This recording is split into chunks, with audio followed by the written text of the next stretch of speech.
Did you get a weather report this morning? I did not hear it on the radio. This is probably not going to be rain, right? No, I don't think so. We would have got something. So we were going to just go up to Ubehebe.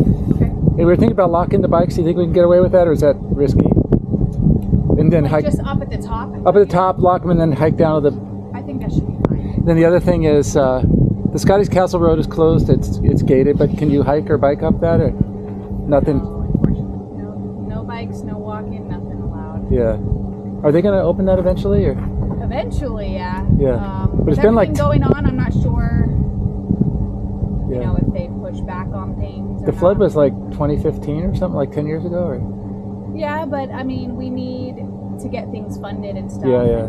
All right, so this is Mesquite Springs Campground. To me, I think it's one of the best campgrounds in Death Valley. I really like it. It's beautiful. So today we're going to head from this campground over to the Ubehebe Crater. All right, so here we are riding out of the Mesquite Springs Campground and heading up toward the road. Now we're going to go left, and I think it's 6 miles to Ubehebe Crater. We turn left on the highway to Ubehebe Crater. I forget what the number is, but I'll post it. And I think the ranger station is up ahead. Kenny's bike is a little bit better for this versus the other one. I should have worn the shoes to put that. No, but if we hike, then you want those shoes. They might have a weather report there. We stopped briefly at the ranger station and talked to the folks there, and we also checked out the bulletin board, but there was nothing to see. So we left and headed toward the crater. All right, so there's Kenny cruising down. I think he's regenerating. Road bike's working pretty well. Probably getting a lot of wind here. It's just a beautiful scene out here. It's a nice place to bike because there's not much traffic. All right, so this is the wash that goes right by the campground. All right, so that's the crater, I think, just to the right of the road there. It's really a nice day. My cyclometer says it's 60 degrees. It's a little bit breezy. That's just a great day for riding. Mid-February, I think it's the 19th of Feb, maybe, something like that. Here we are approaching the crater. If you look to the left up there, you can see some cars. And it's a one-way loop. So you see do not enter on the left there. We're going to take the right-hand road.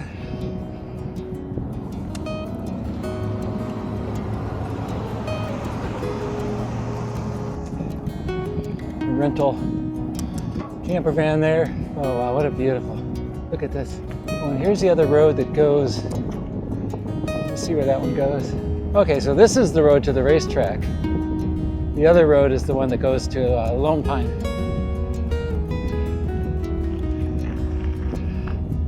All right, just arrived at the crater. It's windy as can be. I don't know how my mic is working.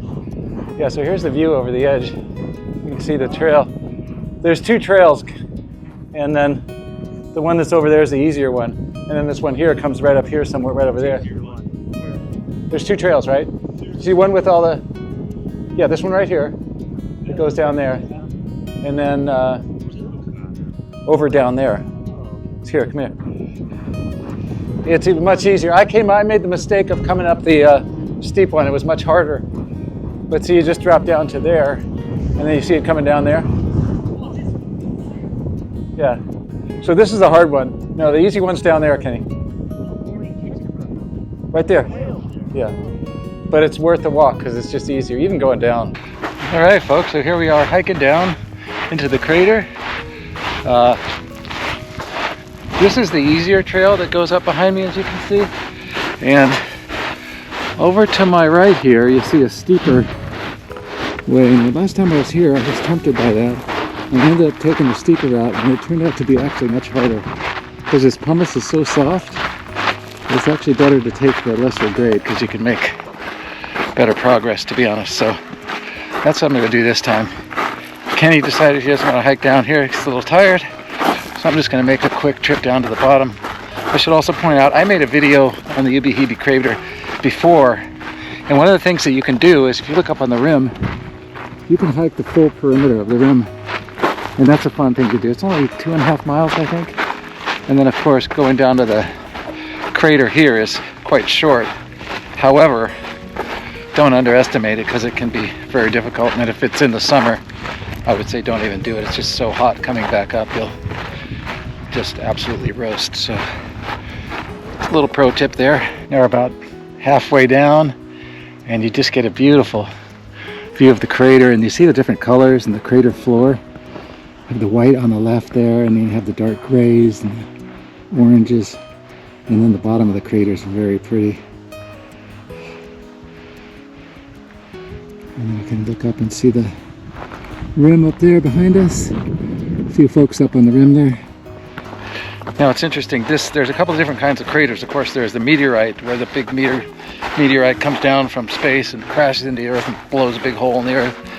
This one's different. This one was caused by an explosion underneath the ground.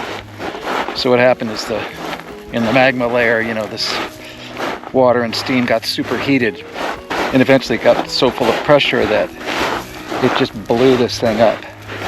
And it's pretty huge when you think about how big it is.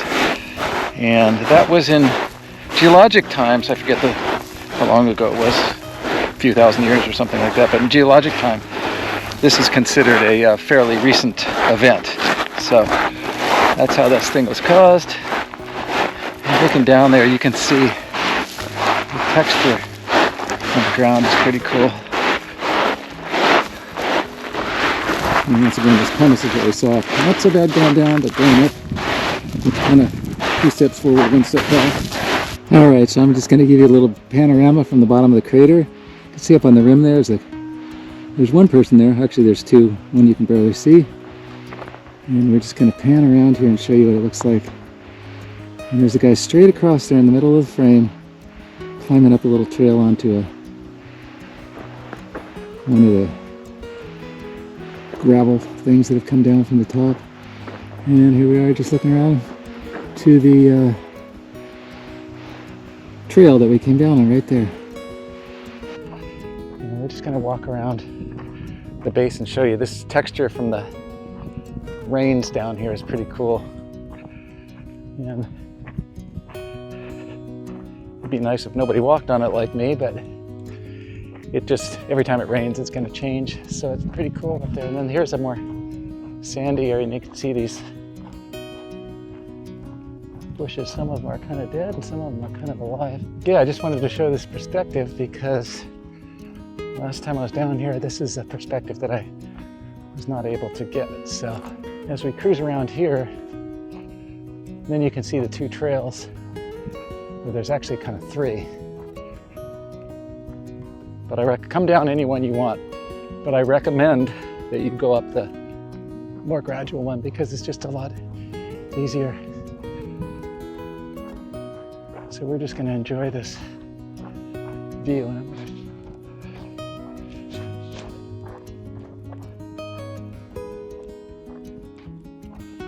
All right, so like I said, it's only a couple 100 meters or so to come down here, and it just takes 10 minutes maybe, if that. The way up, however, is fairly arduous, so just make sure you're ready to do a steep uphill climb in soft pumice. And if you are, you'll be fine. And the other thing I want to mention is this. There's the 2 hikes you can do here. There's down to the crater, and then there's around the rim. And my recommendation is to do both of them. And the reason is they're both really cool and very different. So if you have time, plan to do both hikes. If you don't have the time or the energy, and you have to pick one, I'm going to leave it up to you because I don't have a preference. They're both amazing. So if the idea of a steep pumicey climb like this is not to your liking, then maybe you want to consider the rim. But on the other hand, if getting down in the crater is really important to you, then this is probably the one you want to do. All right, folks, so I hope you enjoyed just that walk around through the bottom of the crater. And now we're working our way up this pumicey part. And as I said, there's a couple different trails, and it's tempting to take the steeper one because it's shorter. But I say don't do it because it actually is harder. It takes longer, I think, because it's so steep. This is plenty steep enough, and you can kind of do it without a whole lot of back slipping. So take the easier route, especially when you're going up. Come down any way you like, but go up the easier one. All right, so here I am hiking out. If you look down behind me, you can see there's an area of hardpack, and that gets you off the pumice, and that's pretty cool. And here's what it looks like in front of me. The soft pumice is right there, and this is much more terra firma here. Like I said, the weather today is amazing. It's like 60 degrees Fahrenheit, so it's a very comfortable hiking temperature. So this hike is not giving me any trouble other than the heavy breathing. Other than that, I'm still smiling, see? Oh, beautiful day. Look at the crater behind me. It's just incredible. And there's some folks you can see making the mistake that I did. I can't be critical because I did the same thing. You get here and you say, oh, I'll just go up that shorter trail, get up to the summit quicker, rather than going around here to the right and then coming back up on the ridge. But trust me, this one is, the lower trail's way better. All right, so there's a steep part we just got done, and then we get a short little respite here, and then the final pull up to the rim. All right, folks, so I made it back to the rim here. You're looking down the trail, you can see beautiful crater. There's that dude, that solo dude, that's the guy that climbed up the wall on the other side, the youngster. Very fit, obviously. And looking over this way, you can see the rim, and you can see those three figures in the distance walking the rim, having a good old time. Maybe 90% of the people or 80% of the people that come here don't hike down to the crater, and they don't hike around the rim either. They just come to check out the viewpoint. And the good news is, for somebody who's handicapped or impaired or old, it's still a nice view from the viewpoint. So you can just step out of your car and you basically get this view that we have right here. So it's pretty worthwhile. All right, so here we are leaving the Ubehebe Crater. It's quite windy, but we're doing all right. Kenny's a little low on juice, but we're gonna make it. Oh my God, what a beautiful ride. Doing okay? Yeah. Need a push or anything? You good? No. Okay. So where are you guys headed next? We're gonna stay at whatever stovepipe or whatever for 2 nights. Do you do is it a layover day, or do you do a ride from We still? ride everything. Yeah. Yeah. So where are you gonna ride Then from? we're done. Oh, that's the Then we end? go back to Vegas. Okay. It started in Vegas? Yeah. And you drive, you go in the car to Vegas, right? Or Yeah. yeah. I'll just pull through and say hi and be on my way. It's Carol, right? Yeah. Yeah. Nice to meet you, Carol. Howdy, folks. Have a great time. So we're coming back into the Mesquite Springs campground, and dead ahead, this is where you check in. You can go find your campsite and then come back here and you just get a ticket. Actually, you know what I just realized? You don't have to specify which campsite you're at. You can just pay for it and then go find a campsite and then put the number on the sheet. You just write it down. So right here they have a dump station. They do have running water, and that's the clean out water, and this is the potable water. So you can fill up your RV tank. They've got dumpsters, they got bathrooms with flushers. The camp host is not here. And I'm gonna show you around this campground. It's really beautiful. All the sites are good. The ones I like are straight ahead over toward that canyon. And there's just a wash behind it, and you can see, if you look kind of straight ahead there, you can see Kenny's sort of copper colored e-camper and my Sprinter there straight ahead. And I think the site that we have, which is number 27, is probably one of the best ones in the entire place. But if you look at all of these, they're all just pretty nice. And what's interesting is it's not very crowded. So we're gonna go just around this perimeter, around to our campsite, so I can just give you a flavor of this place, what it looks like. I'm gonna lower the camera down here so you can see my beautiful mug.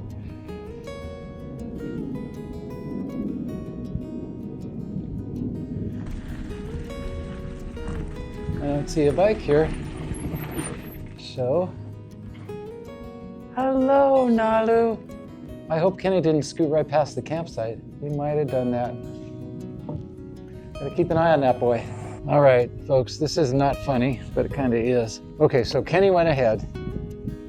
I was just chatting it up with Carol, and he should have been back here a while ago, and he wouldn't go past intentionally because he'd want to let his dog out. So, and he's gonna run out of juice. So I got tons of juice. So I think the thing for me to do is to go find them and to haul them in. And the good news is, A, I've got plenty of juice, and B, I'm perfectly happy riding more. So let's go find Kenny. I have now ridden back out to the road. It's 2 miles into the campground on the campground road, 2 miles out, so that's 4 miles. Kenny was a mile ahead of me probably. That's 5 miles. And I hung around the camp for a few minutes, so that might be close to another mile. But anyway, that means Kenny's 5 or 6 miles ahead of me. There's gotta be a point at which he realizes that it's not this far, because it's only 6 miles. It's 6 miles from Ubehebe to here, and he's done another 6 miles. So he's gone twice as far as he's supposed to. So at some point you would think he'd, just stop and say, okay, where am I? And then flag down a car and say, hey, do you know where the campground is? So I'm gonna cruise along here until I get concerned about battery power. Well, he'll be out of battery when I see him, and when I do, I'll just tow him in, put a hand on his back or have him grab my backpack. And if I get low on battery and I figure I need to turn around, I'll just turn around and I'll just grab a vehicle, which I could do in the first place, but the reason I'm doing this is it's just more fun to ride, and that's what I want to do. So let's see if we can find the old boy. I'm an idiot, I forgot to record it. But anyway, what happened was I was cruising down looking for Kenny, figuring he'd figure it out at some point. And a white Toyota pickup comes along. And there's Kenny, bike in the back, and the guy's just driving him. And he just, of course, he blew by the turn, didn't see it. Kept going until he ran out of battery. Then I guess he flagged somebody down asking where the campground was. But he was, well, we'll figure out how far down the road he was, but I went like only a mile before I found him. Kind of figured he was 5 or 6 miles ahead of me, so he went pretty far out of the way. But we got it sorted out. Now if you look up the road there, you see the white truck pulled over. They flagged me down, then I flipped the U, and then they just drove ahead. And the guy's gonna drop him there, and then he's heading back my way. We'll give him the big thank you, thumbs up. Thank you! There he is. It's so funny. What's that? And then I go, oh, I'm just gonna ride back, cruise. So I ride, I go, I'll see the Mesquite sign, I won't get lost. I thought this was one, like I saw it, I go, oh, there's our cars are right over there. I can see them. Remember the ranger station? Yeah. We came out, turned left, and we were at the ranger station like that. No, I didn't. I thought it was 5 miles past the ranger station. So, dude, I saw this and I go, road closed. Oh no, this is like Scotty's. Dude, I'm hauling it at tons of battery, dude, I was 5 miles. I know, that's what I figured. And then the guy, I go, you know what? There's no way. I turn around, I start riding back, and I have 2 bars left. And I'm like, okay. I go, this is fucking steep. I'm on number 3, barely doing it. Because you went down the downhill, right? Oh, fucking dude. And the guy, so I see a car coming up with the truck and the towing, and the guy wouldn't stop. The guy behind him goes, oh yeah, we're going to Mesquite. Because that's 5 miles up the road. I'm like, oh, fuck. And I had 2 bars left. I think I should have, the guy pulled over on the truck. He had a trailer with the, I should have said, give me a ride, dude. Right after that, the battery just went, boop. And I was walking for like 3 miles. And then I was just chatting up Carol, Oh, how was it? How was she? Oh, she's great. She's awesome. The funny thing is I got back to the car and I didn't see her, and I thought, oh, well, he's probably taking Nalu for the walk. And I look in the car and she's still in there, and there's no bike there, and I said, I know what happened. Another adventure. Can he lose his bike or no? He had the bike this time, he just didn't know where the hell he was. Whoa. Yeah, we found him. All's good. Thanks for coming along. And until next time, thanks for watching.